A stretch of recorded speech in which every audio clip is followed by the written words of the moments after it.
జిల్లా కేంద్రంలో యువ పౌరు పెద్ద ఎత్తున హాజరవ్వడం జరిగింది. వైఎస్ఆర్సీపీ శ్రేణులు పెద్ద ఎత్తున హాజరవ్వడం జరిగింది. ఓల్డ్ జడ్పీ కార్యాలయం నుంచి కలెక్టరేట్ దాకా బయలుదేరారు. ప్రస్తుతం మనతో మాట్లాడేందుకు వైఎస్ఆర్సీపీ సిటీ అధ్యక్షులు శ్రీనివాస్ యాదవ్ మనతో ఉన్నారు. మాట్లాడారు. ఈ కార్యక్రమం ఏంటి?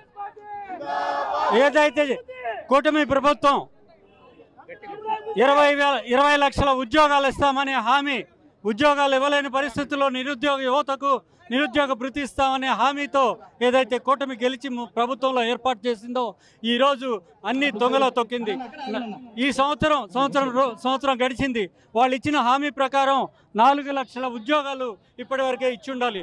4 లక్షల ఉద్యోగాలు ఇవ్వడం కాదు కదా, 4 లక్షల ఉద్యోగాలు తీసేశారు. ఏదైతే వాలంటీర్లు అయితే ఏమి, లేకుంటే టెంపరీగా ఉన్న పే స్కేల్లో ఉన్న వాళ్ళ ఉద్యోగాలు అయితే ఏమి అందరికీ తీసేయడం జరిగింది. దగ్గర 4 లక్షల ఉద్యోగాలు తీసేశారు. కాబట్టి ఈరోజు నిరుద్యోగ యువతకు వృత్తి ఇవ్వాలి, అలాగే నిరుద్యోగ యువతకు ఉద్యోగాలు కల్పించాలనే ఉద్దేశంతో ప్రభుత్వం యొక్క కళ్ళు తెరిపించేదానికి జగన్మోహన్ రెడ్డి గారి పిలుపు మేరకు ప్రతి జిల్లాలోనూ ఈ పోరాటం జరుగుతూ ఉంది. అంటే కూటమి ప్రభుత్వంలో అన్ని విధాలుగా అభివృద్ధి జరుగుతుంది, కేవలము వైఎస్ఆర్సీపీ మాత్రము విమర్శలు చేస్తున్నారు, వాళ్ళు ఓర్వలేక అంటున్నారు. అభివృద్ధి ఓన్లీ పేపర్ల మీదే జరుగుతూ ఉంది. నిజమైన అభివృద్ధి ఏమీ జరగలేదు. ఉద్యోగస్తులు ఉద్యోగాలు తీసేశారు. అది డెవలప్మెంట్ అంటారా? ఉద్యోగాలు తీసేశారు, అప్పులు తెచ్చారు. 1.5 లక్షల కోట్ల అప్పులు తెచ్చారు ఈ ఒక్క సంవత్సరంలో. దాన్ని అభివృద్ధి అంటారా? హామీలు ఒక్కటి నెరవేర్చలేదు, దాన్ని అభివృద్ధి అంటారా? ఏమి అభివృద్ధి చేస్తే ఈ ప్రభుత్వం ఎలా ఉంది? ప్రభుత్వం నిండా ముంచేసిన యువకులను చెప్పడానికి ఈ రోజు జరిగిన కార్యక్రమం ఒక ఎత్తు అని చెప్తా ఉండా. ఎన్నికలకు ముందు రకరకాల మేనిఫెస్టోలు, మోసపూరితమైన హామీలు ఇచ్చి ఈ రోజుకి కూడా కనీసం 5 లక్షల ఉద్యోగాలు అని చెప్పి ఒక్క ఉద్యోగం కూడా ఇవ్వకుండా నిరుద్యోగ భృతి కింద 3,000 ఇస్తామని చెప్పి యువకులను మోసం చేసిన ఈ ప్రభుత్వానికి గట్టిగా బుద్ధి చెప్పే కార్యక్రమం యువత పౌరు. జగన్మోహన్ రెడ్డి గారు ఇచ్చిన ఒక్క పిలుపుతో రాష్ట్రం యావత్తు కూడా ఈరోజు వేలాదిగా ఈరోజు జనాలు హాజరైనారంటే మరీ ముఖ్యంగా నెల్లూరు జిల్లాలో ఒక్క పిలుపుతో ఏ కార్యక్రమం చేసినా 10కి 10 సీట్లు మేము ఓడిపోయినా సరే మేము మోసపోయామని తెలియజేసుకుని జనాలు ఈరోజు రోడ్డు మీదకి వస్తూ ఉన్నారు.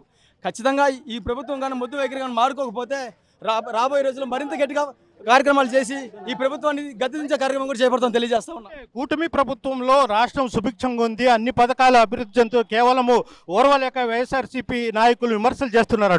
కేవలం కూటమి ప్రభుత్వం గెలిచిన ఎమ్మెల్యేలు వాళ్ళ కొడుకులు తప్పితే ఎవరు సంతోషంగా లేరు. ఉద్యోగాలు కోల్పోయి నిరుద్యోగులు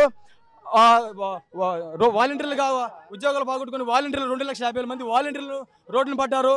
ఈరోజు దాంతోపాటు గిట్టుబాటు ధరలకు రైతులు అన్ని వర్గాల ప్రజలు ఈరోజు నడి రోడ్లో పడితే వాళ్ళు మాత్రం విజయవాడలో జబర్దస్త్ స్కిట్లు, విశాఖపట్నంలో యోగాంధ్ర కార్యక్రమాలు చేసుకుంటూ జలసాలు చేసుకుంటూ ప్రజలకు ఏమీ పట్టినట్టు ఈరోజు వ్యవహరించడం చాలా బాధాకరమని తెలియజేస్తా ఉన్నా.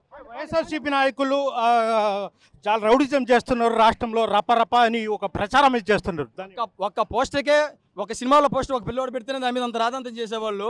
దాదాపు 180 మంది ఆడబిడ్డల మీద మానభంగాలు, హత్యలు, అత్యాచారాలు జరిగితే ఈ రోజు దాకా కూడా కనీసం వాళ్ళ మీద ఒక డిబేట్ లేదు. ఒక ఛానల్లో కూడా వాళ్ళ మీ ఇది పరిచే ఒక కార్యక్రమం చేయకపోగా ఒక పోస్టర్కే భయపడుతున్నారంటే వీళ్ళు ఎంత దిక్కుమాల పరిపాలన అందిస్తారో తెలియజేస్తా ఉన్నా. రాష్ట్రం మొత్తం మీద వైఎస్ఆర్సీపీ మీద అక్రమ కేసులు బనాయిస్తున్నారని అనుకుంటున్నారా? అక్రమ కేసులు ఈ రోజు అక్రమ కేసులతో గొంతు నొక్కాలని చూస్తూ ఉన్నారు. ప్రభుత్వ వైఫల్యాలని ఎవరు ప్రశ్నించినా సరే వాళ్ళని అక్రమ కేసులు బంధించాలని చూస్తూ ఉన్నారు. కానీ ఒకటే చెప్తా ఉన్నా, అక్రమ కేసులకి ఎవరు భయపడరు. ఈ అక్రమ కేసులు భయపడడానికి మిగిలిన పార్టీ మధ్య కార్యకర్తలు కాదు. ఈ రోజు వైఎస్ఆర్ కాంగ్రెస్ పార్టీ అయినా సరే, నికార్సైన జగన్మోహన్ అభిమాని అయినా సరే మీరు ఎంత తొక్కతారో అంత నిలబడతారని తెలియజేస్తా ఉన్నా. ఇది పరిస్థితి. పెద్ద ఎత్తున ఈ యువత పౌరుకు హాజరవ్వడం జరిగింది. అయితే కేవలము ఈ ప్రభుత్వంలో అక్రమ కేసులు బనాయించడంతో పాటు యువతకు సంబంధించిన పథకాలు ఏమీ కూడా అమలు పరచడం లేదంటూ కూడా వీళ్ళు విమర్శలు అయితే చేస్తున్నారు. పెద్ద ఎత్తున ఈ కార్యక్రమానికి మహిళలు, యువత, అదేవిధంగా వైఎస్ఆర్సీపీ శ్రేణులు మొత్తం హాజరవ్వడం జరిగింది. వీడియో ప్రదీప్తో ఆర్టీవీ నెల్లూరు నుంచి. ఇండియా పాకిస్తాన్ తాజా అప్డేట్స్ కోసం డౌన్లోడ్ చేసుకోండి RTV లైవ్ యాప్.